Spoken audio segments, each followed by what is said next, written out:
He is the face of one of the biggest hotel brands in the world, following in the footsteps of his father, but also building his own brand and his own legacy.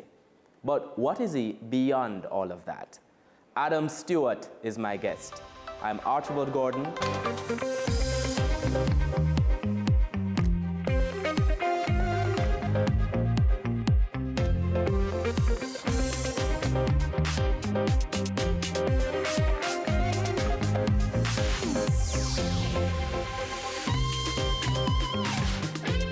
Adam Stewart, welcome to Profile.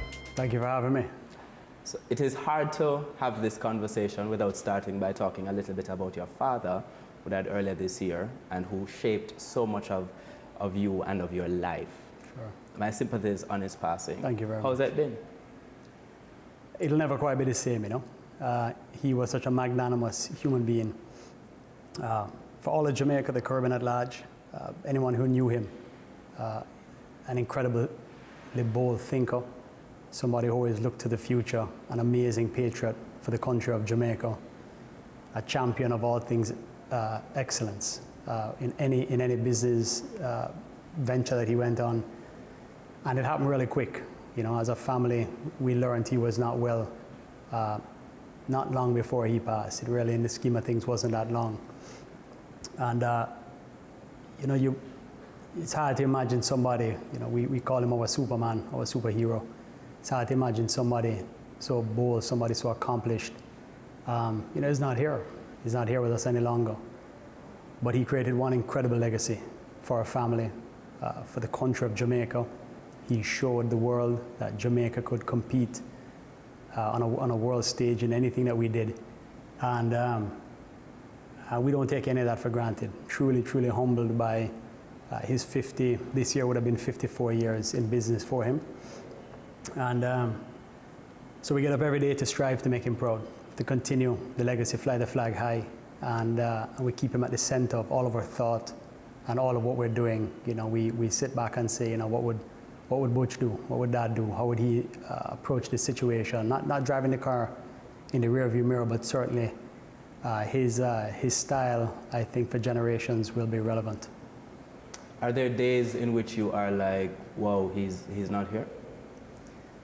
Particularly when I'm in particular places where he loved. You know, he loved being in the ocean, in Jamaica. He loved the Bahamas.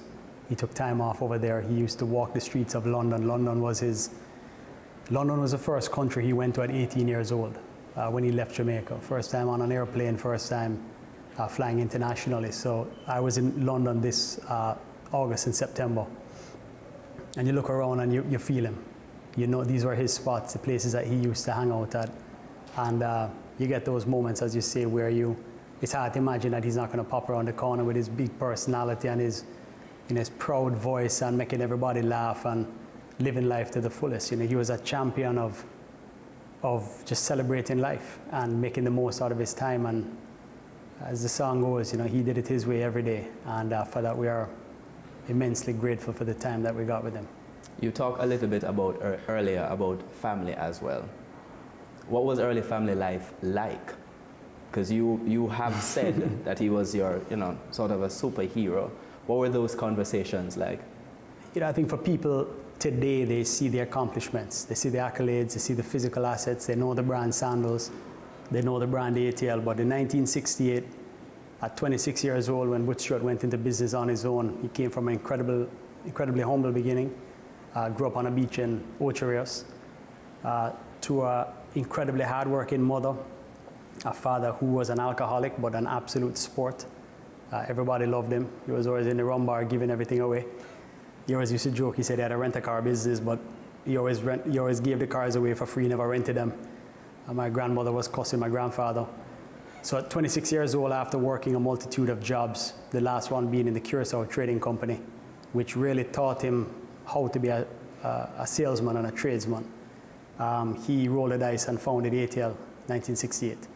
And you know, I was born in 1981, so ATL rode through the 1970s, the turbulent times of the 1970s of Jamaica. I only know the stories, I wasn't here. But as a youngster growing up, you know, you couldn't hold feelings against your dad not being home because you knew he had a higher calling. He was building something bigger than a man. He never wanted to do it alone. He wanted a team of people. He wanted to be the first to break boundaries. You know, and Sandoz was founded in 81.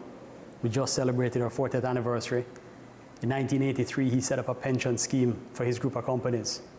It was only last year that the government of Jamaica implemented a pension scheme for tourism workers nationally. And if you look statistically, there's a handful of people in Jamaica that had a pension scheme for tourism workers. He set his own up in 1983. You've called him a visionary.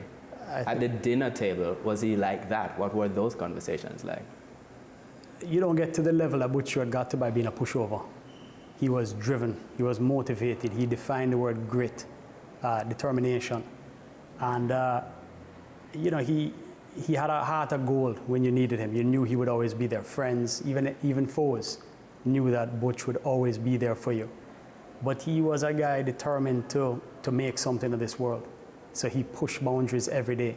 So he wasn't the warm and fuzzy, cuddly dad all the time. He was there when you needed him all the time.